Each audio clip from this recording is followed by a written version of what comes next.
Ang ilang mga kabataan sa isang barangay sa Malolos, Bulacan tila napabayaan pero hindi sa kusina kundi sa langsangan.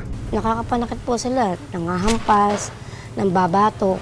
Hindi na po maganda yung ginagawa nila. Tatakbuhan, nagbabatuhan, nag-aaway-aaway pa minsan. Pati ba mga residente, minsan natamaan pa nila. Nakarating sa resibo ang sumbong ng isang ginang na tinawag naming si Cherry. Ayon kay Cherry, lumalaking notorious na raw sa kanilang lugar ang ilang mga kabataan. Rumble dito, rumble doon. Maiingay po, magugulo po. Pero ang mas nakakatakot, delikado na raw ang trip ng mga batang ito.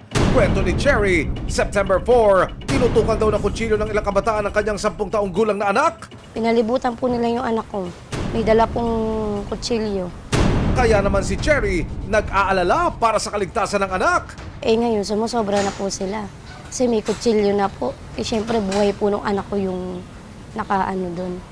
Hindi naman na po may babalik yung kung sakaling makapinsala sila ng ibang tao. At pati isang computer shop, pinasok at ginulo raw nila. O kahit hindi namin sila may napapasok, pumapasok pa din, tas galit sila, pinagmumura nila ako. Bakit nga ba tila naligaw ng landas ang bata? Sinong nanay nyo? Sinamakan ng resibo si Cherry para kumpirmahin ang kanyang sumbong. Pagdating sa lugar, sa katanghaliang tapat, isang bata ang nabidyohan namin na may hawak na bote. Pero sa halip na inumin, ikinagulat naming sinisinghot niya ang laman. Bukod sa kanya, isa pang batang lalaki ang naispata namin. May hawak din na bote ng soft drinks. Pero sa halip na sa bibig ilagay, sa ilong niya inilalagay ang bote. At tila nilalangap ang laman. Mga bata, ba't yan? Sa gilid naman ng kalsada, isang bata ang nakaupo. Isang plastic din ang kanyang pinagtripan. Sa isa pang kuha ng aming team, makikita na ang lalaking nakaputi may hawak din bote ng soft drinks. Pero tulad ng ibang bata, sa halip na iniinom, inaamoy. Kahit araw, lantaran po talaga. Makalipas ang ilang minuto, nakababakalang tila iba na ang trip ng mga batang ito. Sakitan? Ilang mga kabataan sa Malolos, Bulacan may hawak na bote pero hindi naman nauuhaw. Dahil ang laman nito'y hindi pala nila iinumin, kundi sisinghutin. Oras na para sila'y sagipin.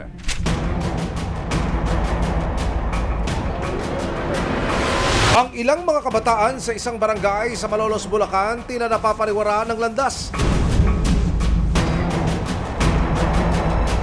Mula umaga hanggang gabi, langhap sarap.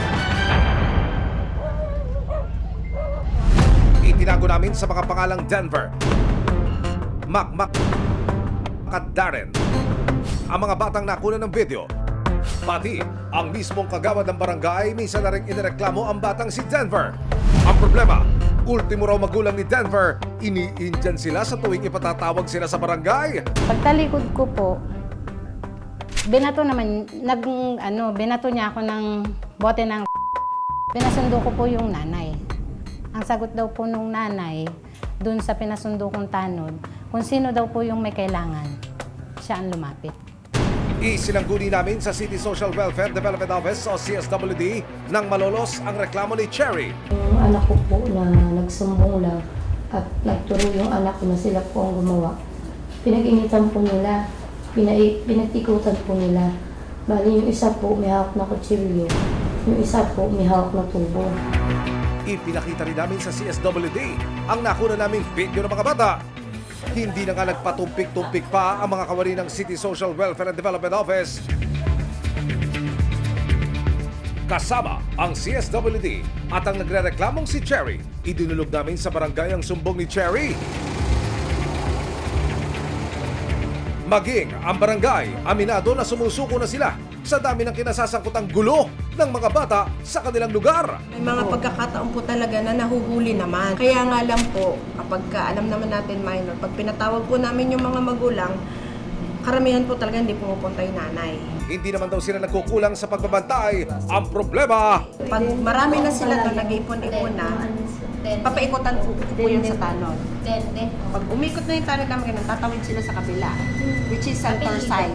So hindi naman namin pwedeng mapasok. After noon, ikot na ka na. Maya-maya, magbabalik ka na naman sila. isang rescue operation ang pinlano ng CSWD at ng barangay bago sumugod. Nandiyan po ba yung mga bata?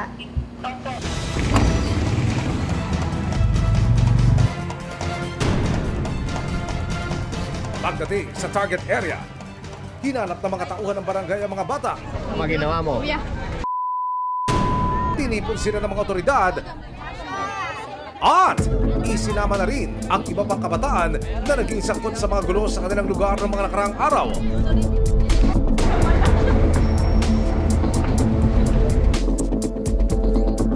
Pagdating sa barangay, isa-isa silang kinausap ng CSWD. Nag-aaral ka? Minto po. Anong mong grade? Yes po. Ilan kayo kapatid? Oo nga, kung nag-aaral naman siya. Kasi bata pa, sabi pa lang po, binigay na ako.